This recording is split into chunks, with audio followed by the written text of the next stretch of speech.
India ने मार दिया खालिस्तानी को, वो खालिस्तानी नहीं मानता, वो कहता है कि निज्जर हमारा नागरिक था। अरे भैया टेररिस्ट था वो, तो वो उधर निज्जर निज्जर चिल्ला रहा था, आज एक और खालिस्तानी ठोक दिया गया वहां पर। इधर पंजाब में 1000 छापे पड़े, 1000 छापे। और इसी बीच एक बहुत बड़ा एक्शन हो गया कि कनाडा वालों को भारत में एंट्री फिलहाल नहीं मिल पाएगी, क्योंकि कनाडा वालों के लिए वीजा कैंसिल कर दिया गया है।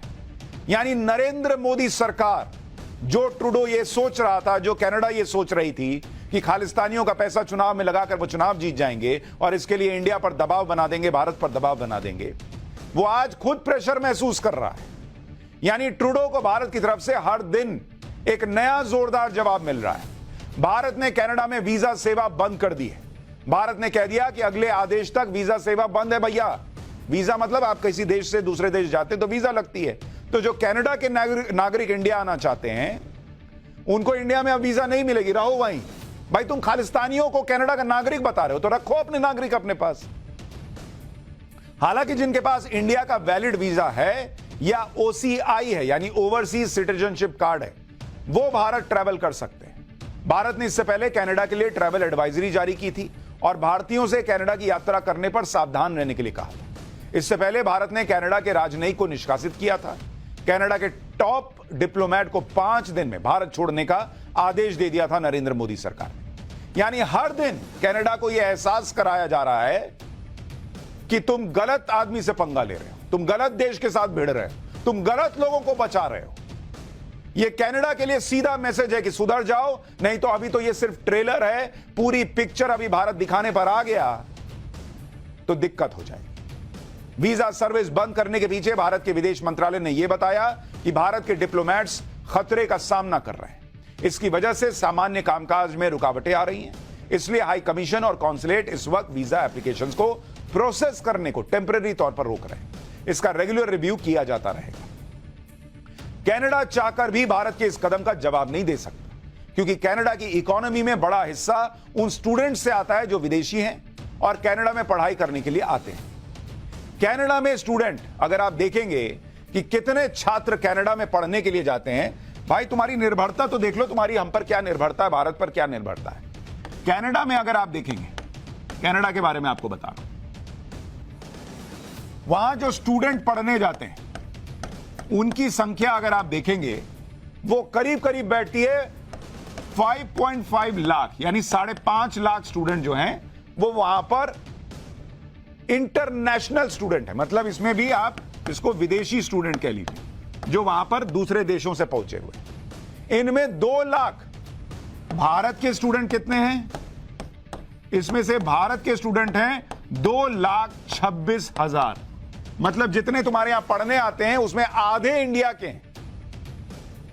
कनाडा की जो इकोनॉमी है, उस इकोनॉमी में अगर आप योगदान देखने बैठिएगा कि कितना योगदान भारत दे रहा है एक तरीके से, और भारत के छात्र दे रहे हैं, $30 बिलियन, यानी भारत की तरफ से जो व्यवस्था है उसमें योगदान है 2,49,000 करोड़ का योगदान भारत की तरफ से, $30 बिलियन। कनाडा में लो वेजेस वर्कफोर्स का हिस्सा है। पढ़ाई के लिए जाने वाले स्टूडेंट अपनी कमाई के लिए कम पैसे में वहां काम भी कर लेते हैं। अगर कनाडा ने वीजा सर्विस बंद की तो कनाडा में एक साथ लेबर वर्कफोर्स को बड़ा झटका लग जाएगा। कनाडा के ऑडिटर जनरल के मुताबिक कनाडा की इकोनॉमी इंडियन स्टूडेंट पर ओवर डिपेंडेंट है। यानी ये जो पैसा ये 2,26,000 स्टूडेंट्स दे रहे हैं और कनाडा की इकोनॉमी में कंट्रीब्यूट कर रहे हैं अलग अलग तरीके से, सिर्फ फीस की बात नहीं है, दूसरे तरीके से भी बता रहा हूं। ये इकोनॉमी के लिए बड़ा रिस्क है कनाडा के लिए, और कनाडा की सरकार के हाथों से ये मामला निकल चुका है। कनाडा से इंडियन स्टूडेंट्स अगर हट जाते हैं तो सिर्फ इकोनॉमी पर असर नहीं पड़ेगा, बल्कि हाउसिंग सेक्टर पर, फूड इंडस्ट्री पर बड़ा धक्का लगेगा और ग्रेटर वैंकूवर, ग्रेटर टोरंटो जैसे इलाके खाली पड़ जाएंगे। तो ये तो अभी भारत के छात्रों की ताकत बताई कि अगर छात्र वहां पढ़ने जाना बंद कर दें, छात्र वहां जाकर जो पढ़ाई कर रहे हैं वो अलग अलग सेक्टर में जो थोड़ी बहुत कमाई के लिए काम करते हैं वो बंद कर दें, तो कनाडा बाप बाप कर देगा। ये हालत हो जाएगी। अभी तो पूरा इंडिया का हिसाब ही नहीं बता रहा हूं। भारत न सिर्फ कनाडा को उसी की भाषा में जवाब दे रहा है, बल्कि जो कनाडा बहुत उड़ रहा था उसके पर भी कतर रहा है। आज ही भारत के विदेश मंत्रालय ने कहा है कि भारत में कनाडा के दूतावास में स्टाफ बहुत ज्यादा है, इसे कम किया जाए।